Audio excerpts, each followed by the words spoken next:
just as it had been in the First World War. The outbreak of war in Europe again saw the fighting spill over into the territories that European imperial powers held control of elsewhere around the world. Britain and France held territory across Africa, which Italy's Mussolini eyed jealously. And when Italy declared war on Britain and France in support of Germany, it gave him the opportunity to invade those territories from Italian possessions, such as Ethiopia, Somaliland, and most significantly Libya, which bordered British Egypt. Egypt was vital to British interests because of the Suez Canal, which linked Britain to its Far East possessions, such as Hong Kong and India, as well as the oil-rich Middle East, which both sides desperately needed access to. On September 13, 1940, Italian forces launched an invasion in Egypt. With Britain herself still preparing for an invasion, it was left to the small contingent of British and Commonwealth troops stationed there to defend the large border against the numerically superior Italians. At first, the Italians made good progress, eventually capturing the important airfield at Sidi Barrani. However, when Hitler forced to cancel the invasion of Britain, fresh troops and equipment began to be mobilised for North Africa under the command of Lieutenant General Sir Richard O'Connor. Firstly, however, they would have to make the perilous sea voyage down the North Atlantic and into the Mediterranean, where the Italian fleet was still the dominant air force after France's surrender.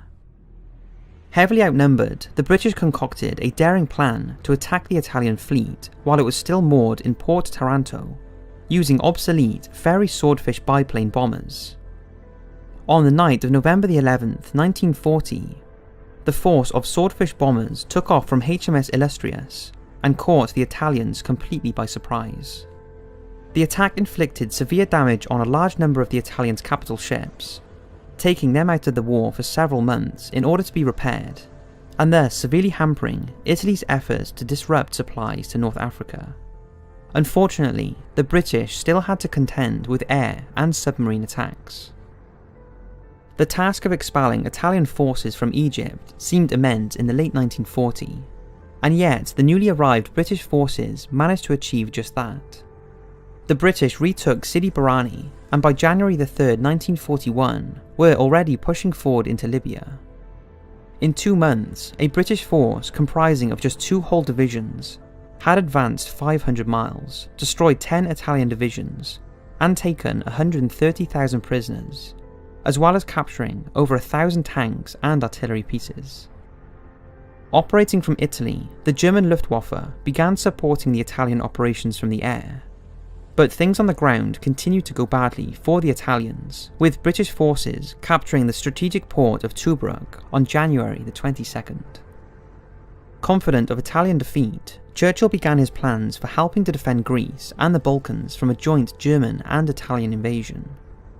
However, Germany decided to send 2 of its own divisions to help shore up Italian forces in North Africa, which would form the nucleus of its Africa Corps under the command of Erwin Rommel. Rommel was a gifted leader and tactician who understood tank warfare better than most generals in 1941. The plans of North Africa were ideal for tank combat, and Rommel's influence was almost immediately felt.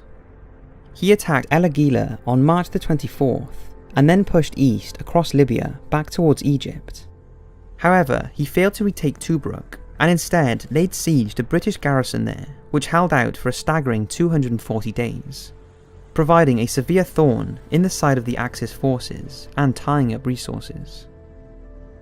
On April 14th, British and Commonwealth forces had been pushed back to the border and had even captured General O'Connor and his replacement, General Neame.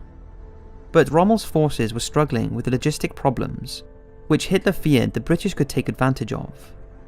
Fuel was such a concern for the Germans that they began efforts to steal it from the British, which resulted in British troops referring to their fuel cans as jerry cans.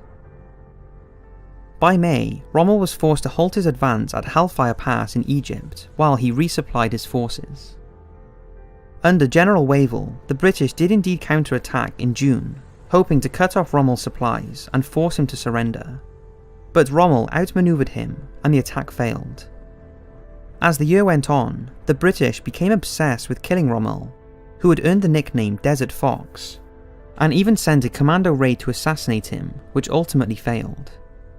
For the next few months, the battle lines fluctuated, but Rommel's logistical problems continued to hold him back, and worsened when Hitler began to focus more on other fronts.